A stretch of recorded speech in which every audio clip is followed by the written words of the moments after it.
விருச்சிக ராசிக்கு இந்த வக்ர சனி என்ன பண்ண போகுது அப்படிங்கிறத பார்க்க போகிறோம். பொதுவாகவே விருச்சிகம் அப்படிங்கிறது செவ்வாயினுடைய வீடு, முருகப்பெருமானுடைய அருள் பெற்ற ஒரு கிரகம் தான் இந்த விருச்சிக கிரகம். ஏன்னா உங்களுடைய ராசி அதிபதியே செவ்வாய், முருக கடவுளினுடைய ஆதிபத்தியம் பெற்ற ஒரு கிரகம் அது. அந்த வீட்டிற்கு சனி அர்த்தாஷ்டம சனியாக சென்ற ஆண்டுகளில் இருந்து நிறைய தொந்தரவுகளை பார்த்துட்டீங்க நீங்கள் லைஃப்பில். ஆனால் இப்போ பஞ்சமஸ்தானத்தில் நிற்கிறார் சனி பகவான். இந்த பஞ்சமஸ்தானத்தில் இருந்து விலகி மறுபடியும் அர்த்தாஷ்டம சனியாக அவர் ரெட்ரகேட், அதாவது வக்ரம் பெறுகிறார். அப்படிங்கிறத நீங்கள் ரொம்ப கெடுதலாக நினைத்து கொள்ள வேண்டாம். ஏன்னா அவர் முழுமையாக அர்த்தாஷ்டம சனியாக அவர் 4ஆம் வீட்டுக்கு போயில்லை. அப்படி போகிற மாதிரி இருந்தால் தான் நீங்கள் வருத்தப்பட்டிருக்கணும். ஐயோ மறுபடியும் அதே கஷ்டங்களா, மறுபடியும் அதே கடன் சிக்கல்களா அப்படிங்கிற மாதிரி நீங்கள் மிரளணும்.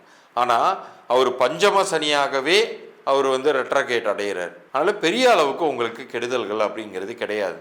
மேற்கொண்டு குருவினுடைய சுப பார்வையை வேற நீங்கள் வாங்குறீங்க. எது குரு உச்சம் பெற்ற குருவாக கடகத்தில் அமர்ந்து உங்கள் ராசியை பார்க்குறாரு. குரு பார்க்க கோடி தோஷ நிவர்த்தி. அதனால ஸ்ட்ரெயிட் டு த பாயிண்ட். எதனால் உங்களுக்கு நல்லது நடக்குது, எதனால் உங்களுக்கு நல்லது நடக்காமல் போக போகுது அப்படிங்கிறத பற்றி பார்க்க போகிறோம். இந்த பகுதியை கவனமாக பார்த்துட்டு வாங்க. குறிப்பாக உங்கள் லைஃப் லாங்குக்கும் நீங்கள் நல்லா இருக்கிறதுக்கான ஒரு எண்கணித குறிப்பை பற்றி இந்த பகுதியின் இறுதியில் சொல்ல போகிறேன். அதுக்கு உங்களுடைய நேமும் டேட் ஆஃப் பர்த்தும் தேவைப்படும். அதை பற்றின முழு குறிப்பையும் இந்த பகுதியின் இறுதியில் சொல்ல போகிறேன், கவனமாக கேளுங்க. அதுவும் இந்த சனி வக்ர பயிற்சி காலம் அப்படிங்கிறது மிக குறுகிய காலம். அது துவங்கக்கூடிய காலம்ங்கிறது பார்த்தீங்கன்னா 26 ஜூலை 2026 முதல் 10 டிசம்பர் 2026 வரைக்குமான காலகட்டம் தான். இந்த ரொம்ப ஷார்ட் பீரியடில் தான் அது வருதுங்கிறதுனால அதை பற்றி நீங்கள் கவலையே பட தேவையில்லை. இந்த காலகட்டத்திலையுமே சனியினுடைய பிடி முழுக்க தளர்ந்து தான் போயிருக்கும். உங்களுக்கு கெடுதல் பண்ணாத ஒரு இடத்துல தான் சனி நிற்கிறார், குருவினுடைய பார்வையை வாங்குவதனால். குரு சுப பார்வையாக உங்கள் வீட்டையும் பார்ப்பதினால் அனைத்து சுப பலன்களும் நீங்கள் எதிர்பார்க்கலாம். நீங்கள் நினைக்கக்கூடிய ஒரு ஜாப் ப்ரமோஷனோ அல்லது பிஸ்னஸில் வளர்ச்சியோ அல்லது உங்களுடைய தேவைகள் பூர்த்தியாவதோ எல்லாமே இந்த காலகட்டத்தில் நடக்கும்.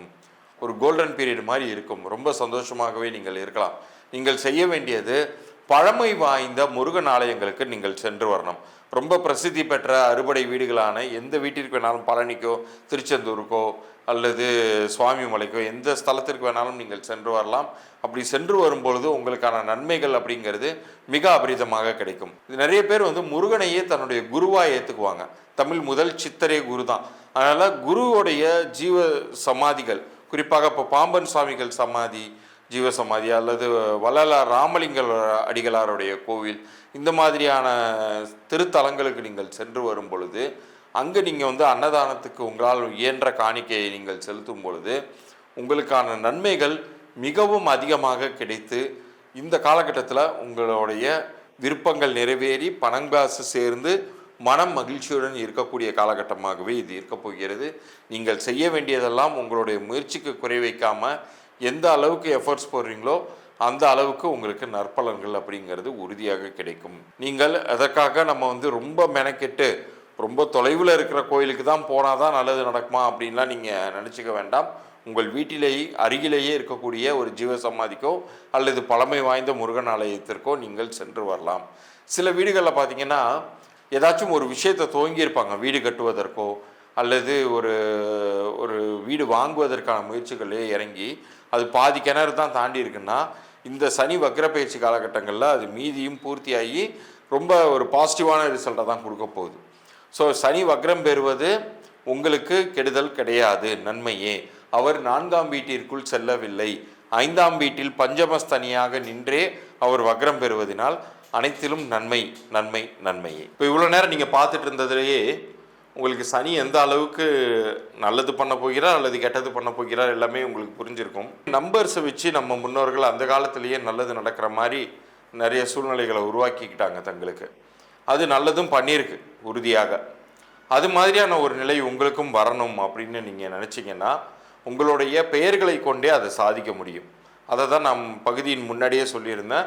உங்களுக்கான இலவச பொது பலன்களாக நான் கொடுக்குறேன் அப்படின்னு சொல்லிட்டேன். ஸோ உங்களுடைய பிறந்த தேதி, உங்களுடைய பெயர் ஆங்கில எழுத்துக்களில் கீழே தெரிகிற வாட்ஸ்அப் எண்ணிற்கு நீங்கள் அனுப்பணும். எண்கணித பலன்கள், மறுபடியும் அழுத்தம் திருத்தமாக சொல்கிறேன், இது கிரக பலன்கள் கிடையாது. நியூமராலஜிக்கலாக ஒவ்வொரு பிறந்த தேதியுமே ஒரு கிரகத்திற்கு உட்பட்டதாக இருக்கும். பிறந்த தேதியின் கூட்டு எண்ணும் ஒரு கிரகத்திற்கு உட்பட்டதாக இருக்கும். அதற்கு அதிர்ஷ்டத்தை தரக்கூடிய வகையில் உங்களுடைய பெயர் அமைஞ்சிருக்கா அப்படிங்கிற தகவலை நான் சொல்லுவேன். அப்படி அமையலைன்னா என்ன பண்ணணுங்கிறத நான் சொல்லுவேன். அப்படி அமையாத பட்சத்தில் நான் அது வரைக்கும் உங்களுக்கு சொல்லியிருக்கக்கூடிய இலவச பொது பலன்கள் பொருந்தி இருந்தால் நீங்கள் என்னுடைய கன்சல்டேஷன் நீங்கள் ஃபர்தராக பே பண்ணி நீங்கள் எடுத்துக்கலாம். ஆனால் அது வரைக்கும் நான் சொல்லக்கூடிய அந்த இலவச பொது பலன்கள்லேயே உங்களுடைய குணாதிசயங்கள், உங்களுடைய பெயர் என்ன மாதிரி பலன்களை கொடுத்துக்கிட்டு இருக்கு எல்லாத்தையுமே நான் விரிவாக சொல்ல போகிறேன். அதனால் நீங்கள் அனுப்ப வேண்டியது உங்களுடைய பிறந்த தேதி, உங்களுடைய பெயர், வீட்டில் உங்கள் குழந்தைக்கு பேர் வச்சுருந்தீங்கன்னா உங்கள் குழந்தையுடைய பிறந்த தேதியுமே பெயரையுமே எனக்கு அனுப்பிச்சி விடுங்க. வியாபார பெயர் இருந்தாலும் வியாபார பெயரையுமே எனக்கு நீங்கள் அனுப்பிச்சி விடுங்க. மீண்டும் அடுத்த பதிவில் நாம் சந்திப்போம். நன்றி, வணக்கம்.